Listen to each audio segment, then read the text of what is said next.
Hello दोस्तों, कैसे हो? तो दोस्तों आज के इस नए वीडियो में आप सबका स्वागत करता हूँ। दोस्तों इस वीडियो में हम लोग बात करने वाले एक्सचेंज 22 के बारे में, और इस वीडियो में मैं आपको लीडर बोर्ड के बारे में बताऊंगा। सीपीएल में 5 लीडर बोर्ड्स एप्लीकेशन ने लॉन्च किए हैं, और इन्वेस्टमेंट के अकॉर्डिंग ये 5 लीडर बोर्ड है। Tier 1, tier 2, tier 3, tier 4, tier 5। ठीक है, कुछ इस तरीके से है। अब जिसका बजट सबसे लो है वो टीयर 1 में पार्टिसिपेट करेगा, उससे बेहतर बजट है वो 2 में जाएगा, उससे बेहतर बजट वो 3 में जाएगा। जिसका सबसे अच्छा बजट है, मतलब जो बहुत ज़्यादा इन्वेस्ट करता है पर मैच, वो टीयर 5 में जाएगा। हर टीयर के अकॉर्डिंग अलग अलग प्राइजेस सेट किए गए हैं। ठीक है, यहाँ पे टीयर 1 से लेकर टीयर 5 तक अलग अलग लीडर बोर्ड के अलग अलग प्राइज आपको मिल जाएंगे। ठीक है, तो बहुत अच्छी बात है, बिकॉज इक्वल आपको यहाँ पे कंपटीशन देखने को मिलेगा, किसी को भी एडवांटेज नहीं मिलेगा, तो बहुत अच्छी बात है। ठीक है, और ऑलमोस्ट सबका जो इन्वेस्टमेंट होगा ना पर मैच, वो इक्वल ही होने वाला है। कैसे, मैं आपको बताता हूँ। ठीक है, तो चलते हैं। जैसे लीडर बोर्ड पे आप क्लिक करते हो ना, तो आपको सारे 5 के 5 लीडर बोर्ड्स वहाँ पे देखने को मिल जाते हैं। ठीक है, तो दोस्तों लीडर बोर्ड पे क्लिक करने के बाद आपको लीडर बोर्ड प्राइजेस के टैब पे क्लिक करना है। तो और यहाँ पे सारे आपको टीयर 1 की ये टीयर 1 आपको यहाँ पे दिखाई दे रहा होगा। ठीक है, जैसे मैं आपको दिखा देता हूँ। जी हाँ, देखो ये टीयर 1 है। टीयर 1 के प्राइजेस है सारे, मोबाइल फ़ोन से बहुत सारे। ठीक है, उसके बाद अगर थोड़ा नीचे आओगे थोड़ा सा, तो आपको यहाँ पे रूल्स देखने को मिलेंगे। ठीक है, ये सारे रूल्स सेट किए गए हैं, तो मैं आपको इंपॉर्टेंट रूल्स बता देता हूँ, बाकी आप अपने हिसाब से रीड कर सकते हो। तो देखो, जैसे मैंने बोला कि 5 टीयर्स है, जैसे tier 1, tier 2, tier 3, tier 4, tier 5। ठीक है, अब कैसे डिवाइड करे जाएंगे। मान लो कि आपका बजट 10 रुपीज़ से 250 पर मैच है। 10 रुपीज़ से 250 अगर आप लोग एक मैच में इन्वेस्ट कर रहे हो, तो आप जाओगे लीडर बोर्ड 1 में, मतलब टीयर 1 में आपका नाम आएगा। टीयर 1 में, टीयर 2 में नहीं जा पाओगे आप। क्यों? बिकॉज आपका बजट 250 तक का ही है। अगर आपने 250 के ऊपर इन्वेस्ट कर दिया, 250 के ऊपर, 250 से लेके 1000 रुपीज़ तक अगर आपने इन्वेस्ट किया, तो वो जाएगा टीयर 2 में। ठीक है, देन वैसे ही आगे है 1000 से लेके 5000 किया तो टीयर 3, 5000 से 15000 किया तो टीयर 4, एंड 15000 के ऊपर अगर आप चले गए तो फिर आपका इन्वेस्टमेंट, आपका लीडर बोर्ड में रैंक जाएगी टीयर 5 में। ठीक है, अब इंटरेस्टिंग बात देखो। फिर आप बोलोगे कि देखो, आपको बहुत कैलकुलेट करके भी चलना है, आपको अभी फिक्स कर लेना है कि आपको कौन से टीयर में कंपटीशन करना है, फिर कौन से टीयर के लीडर बोर्ड में आपको पार्टिसिपेट करना है। ठीक है, आपके बजट के अकॉर्डिंग। जैसे मान लो कि अगर आपका बजट 10 रुपीज़ से लेके 250 पर मैच है, तो आप इसी में इन्वेस्ट करो, मतलब इतना ही इन्वेस्ट करो पर मैच। 250 के ऊपर आपको पर मैच इन्वेस्ट नहीं करना है। 10 रुपीज़ से लेके 250 तक का ही आपको पर मैच में इन्वेस्टमेंट कर रखना है। ठीक है, गलती से फिर 250 के ऊपर मत जाना। जैसे ही 250 के ऊपर चले जाओगे तो आपकी रैंक जाएगी टीयर 2 में। ठीक है, मान लो फॉर एग्जाम्पल आपने फर्स्ट 5 मैचेस में इन्वेस्ट किया 10 रुपीज़ से लेके 250 रुपीज़। फर्स्ट 5 मैचेस में आपने इतना इन्वेस्ट किया पर मैच, 10 रुपीज़ से 250 का जो भी आपका अमाउंट होगा आपने पर मैच इन्वेस्ट किया। 5 मैचेस के बाद मान लो कि आपके पॉइंट्स हुए हैं 1000। ठीक है, टोटल पॉइंट्स आपके 1000 हो गए सपोज, एंड आपकी रैंक चल रही है रैंक 1, फॉर एग्जाम्पल रैंक 1। ठीक है, तो दोस्तों 1000 पॉइंट्स जैसे मैंने बोला, एंड रैंक 1। ठीक है, बट गलती से 6th मैच में आपसे एक गलती होती है। आप क्या करते हो, 250 के ऊपर इन्वेस्ट कर देते हो। मान लो कि आपने इन्वेस्ट कर दिया 300, 350, 400, जो भी 1000 के अंदर, 250 के ऊपर 1000 के अंदर आप कुछ इन्वेस्ट कर देते हो। फिर आपका क्या सीन होगा पता है? जो 6th मैच में जो पॉइंट्स आप अर्न करोगे ना, वो फिर आपके यहाँ पे 1000 में ऐड नहीं होंगे। ये टीयर 1 में आपके ऐड नहीं होने वाले। टीयर 1 की रैंक या तो आपकी 1 ही रहेगी या तो फिर 2 चली जाएगी, बिकॉज 6th मैच के पॉइंट्स यहाँ पे ऐड नहीं होने वाले, बिकॉज आपने 250 के ऊपर इन्वेस्ट कर दिया। वो पॉइंट्स कहाँ पे ऐड होंगे? टीयर 2 में ऐड होंगे, और फिर टीयर 2 की अलग से रैंक बनेगी, और टीयर 2 के अलग से पॉइंट्स बनेंगे। ठीक है, जिस मैच में आपने 250 के ऊपर इन्वेस्ट कर दिया, वो पॉइंट्स चले जाएंगे टीयर 2 में। ठीक है, और उस हिसाब से आपकी रैंक अलग से बनेगी। और इसी वजह से क्या करना है, आपको फिक्स कर लेना है कि आपको पर मैच कितना इन्वेस्ट करना है थ्रू आउट द टूर्नामेंट। ठीक है, 32 मैचेस, कुछ 32 मैचेस होंगे टूर्नामेंट के, तो आपको फिक्स कर लेना है कि पर मैच में 250 के अंदर इन्वेस्ट करूंगा या फिर 1000 तक का इन्वेस्ट रखूंगा, और उसके अकॉर्डिंग ही आपको चलना है। ठीक है, मान लो फॉर एग्जाम्पल, फिर से एक एग्जाम्पल दे देता हूँ कि जैसे आप पहले 5 मैचेस में 250 से लेकर 1000 के बीच में इन्वेस्ट कर रहे हो। ठीक है, एंड गलती में 6th मैच में आप क्या करोगे, 250 के नीचे अगर आ गए ना 6th मैच में इन्वेस्टमेंट में, तो फिर 6th मैच की जो रैंक आएगी ना वो टीयर 1 में जाएगी। ठीक है, और पहले 5 मैचेस की रैंक टीयर 2 में रहेगी। ठीक है। फिर से आप 7th मैच में 250 से 1000 के बीच में इन्वेस्ट करोगे तो फिर आपकी रैंक यहाँ पे जाने वाली है। ऐसा नहीं कि आपने 6th मैच में इसमें इन्वेस्ट कर दिया तो ये रैंक डिलीट हो जाएगी या फिर सारे पॉइंट्स डिलीट हो जाएंगे, ऐसा नहीं होगा। पॉइंट्स तो वैसे ही रहने वाले हैं, बट फिर आपको एक मैच का लॉस हो जाएगा कि एक मैच आपने गलत इन्वेस्ट कर दिया तो फिर गलत जगह पे वो रैंक चली जाएगी। ये मत करना, ठीक है। तो फिक्स कर लो कि मुझे कितना इन्वेस्ट करना है पर मैच, टीयर वाइज, एंड उस हिसाब से फिर आप थ्रू आउट द टूर्नामेंट पर मैच इन्वेस्ट करो। बहुत अच्छी बात यह है कि इक्वल कंपटीशन रहेगा, एक बैलेंस कंपटीशन देखने को मिलेगा। कैसे? जैसे मान लो कि 10 रुपीज़ से 250 का इन्वेस्टमेंट है टीयर 1 में, तो सारे टीयर 1 वाले यही इन्वेस्टमेंट करेंगे, ठीक है। तो जो हाई इन्वेस्टर्स है उनके साथ हमें कंपटीशन नहीं करना पड़ेगा, ठीक है, क्योंकि सारा सबका इन्वेस्टमेंट 250 के ऊपर ही होगा। जो 250 के ऊपर चला जाएगा इन्वेस्टमेंट में वो टीयर 2 में चला जाएगा या फिर टीयर 3 में, जो भी होगा उसका इन्वेस्टमेंट। तो ये बहुत अच्छी बात है। तो खेलो, पार्टिसिपेट करो, बहुत सारे प्राइजेस मिल रहे हैं और इजीली विन कर सकते हो, ठीक है। बजट के हिसाब से, ऑब्वियसली जैसा आपका बजट होगा उस तरीके से इन्वेस्ट करो, उसी तरीके से आप लोग प्राइजेस विन कर पाओगे। यहाँ पे आपको एनालिसिस के ऊपर आप लोग यहाँ पे ज़्यादा फोकस कर पाओगे, बिकॉज यहाँ पे आपको हाई इन्वेस्टर्स का डर नहीं है। जितना आपका इन्वेस्टमेंट रहेगा उतना ही ऑलमोस्ट बाकी लोगों का भी इन्वेस्टमेंट रहेगा, ठीक है। समझ में आया? ओके।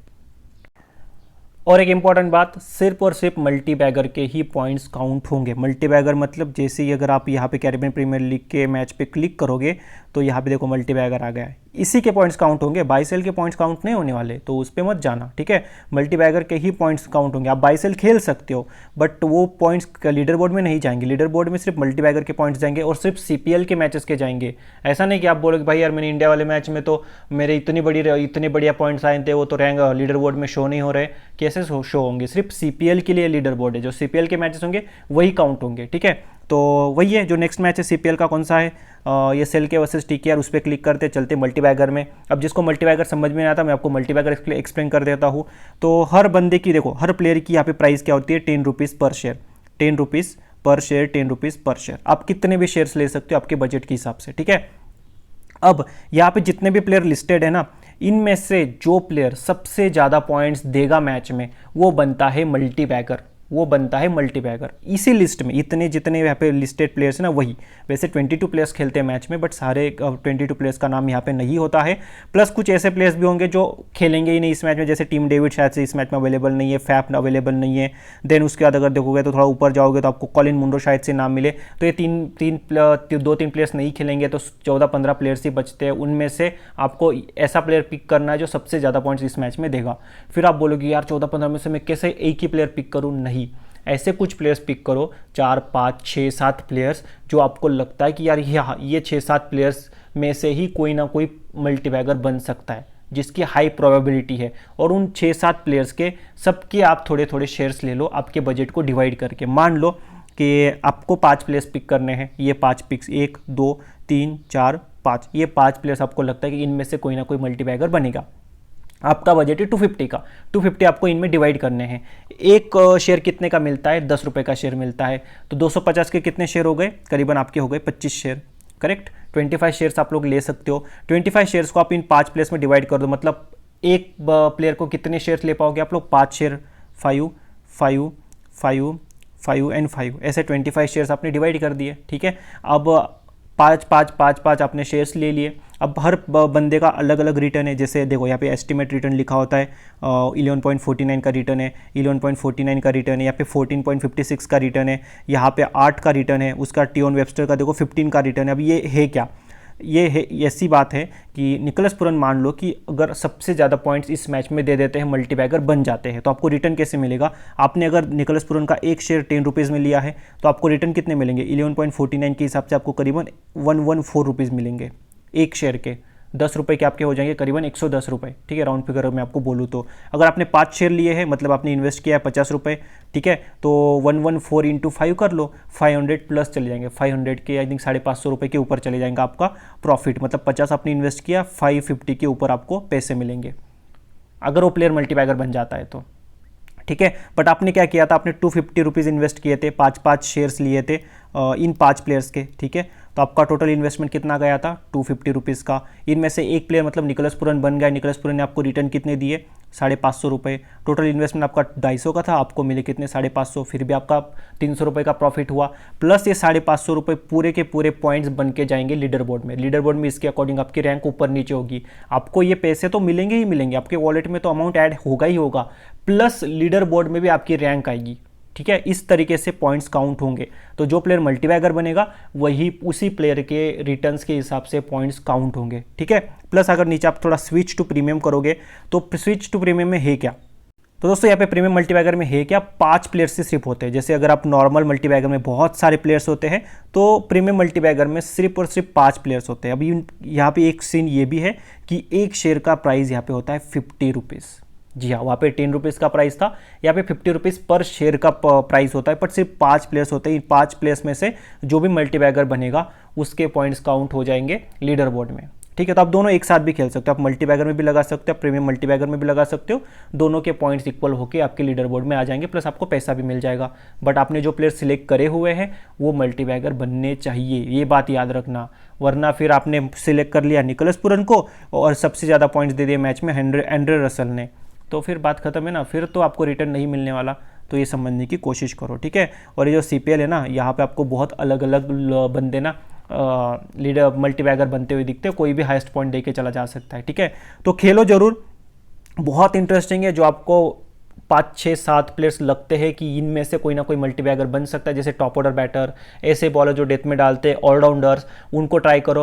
अपना जो भी बजट होगा 250 का बजट है तो उन 5-6 प्लेयर्स में अपना बजट डिवाइड कर दो, उनमें से जो भी मल्टीबैगर बनेगा आपको प्रॉफिट भी मिल जाएगा, प्लस आपका लीडर बोर्ड में रैंक भी मिलेगी, and at the end of tournament आपको अच्छा खासा प्राइस भी मिलेगा। तो अभी से डिसाइड कर लो कितना आपको पर मैच इन्वेस्ट करना है और उतना ही पर मैच आप through out the tournament invest करते चलो। ओके, आई होप आपको चीज़ें समझ में आई। अगर आपके पास एक्सचेंज 22 नहीं है तो आप बहुत लेट हो चुके हो, बिकॉज इतने दिनों से हम लोग खेल रहे, बहुत सारा पैसा कमा रहे हैं। बहुत सारे ऐसे लोग सिर्फ एक्सचेंज 22 ही खेलते हैं और कोई नहीं खेलता, बिकॉज क्या सीन क्या पता है, यहाँ पे आपको 11 प्लेयर्स सिलेक्ट नहीं करने पड़ते। बाई सेल भी बहुत अच्छा प्लेटफॉर्म है जहाँ पे आप लोग अपना पैसा कमा सकते हो। अब इस मैच में बाई सेल क्या कर सकते हैं हम लोग, जैसे पोलार्ड के 2-3 शेयर लेके चल सकते हो। ठीक है, इसके अगर पहले बैटिंग होगी तो करना, सेकंड बैटिंग होगी तो मत करना। रवि रामपोल को 26 में आप बाय कर सकते हो, इनके कुछ शेयर्स बाय करके चल सकते हो।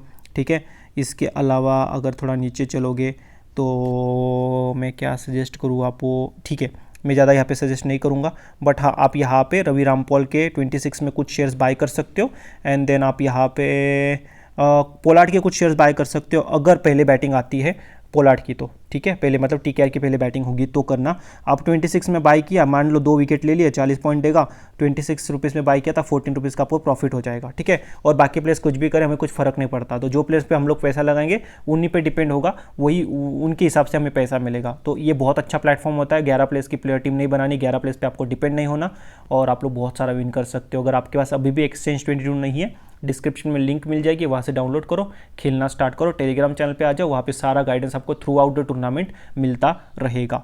ओके, चलो, thank you so much guys for watching.